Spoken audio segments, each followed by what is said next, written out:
esa aqui não tem problema que nós está preparando acampamento na Ibiza, está hopi anos que nós temos exatamente 44 anos Ibiza está preparando acampamento bem diferente número, para o último ano a hopi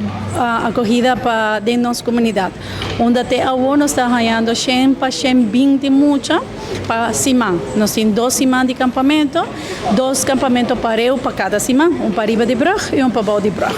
Essa aqui está de 2 semanas, tomando lugar na Ibiza San Nicolás e na Colégio Conrado Coronel. Cada ano nós está por de diferentes caminhos, onde nós por desenvolver muito na sua habilidade.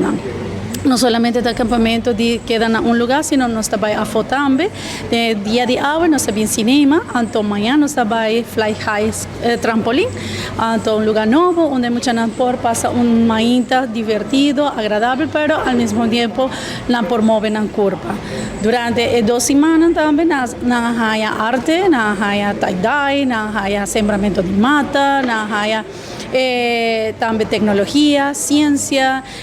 nos hace arte con naturaleza, yo fui una tuya, diferentes artistas han ayudado, diferentes personas de nuestra comunidad han ayudado y lo cual el conocimiento na kunanti na duna parte le pa mucha na. Esta hopi importante para muchos no queda casa, por eso que no tienen oportunidad para salir de Aruba, es importante sobre no solamente nos está dando una workshop, lo cual ya acabamos de mencionar, pero también hay deporte, diferentes actividades deportivas, obviamente de Ibiza, Master Team es deporte incluido en Che. Este es nuestro principal objetivo, pues muchos no queda móvil, queda activo, y no solamente se está parte de socializar también con otros mucha que está rondi Aruba, sobre no solamente da pessoa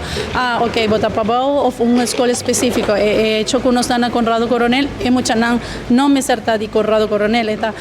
tour parte de Pabo de Brug, também join campamento de Pabo e tour mucha de Riba de Brug, também no campamento para Ibiza, na Ibiza San Nicolás.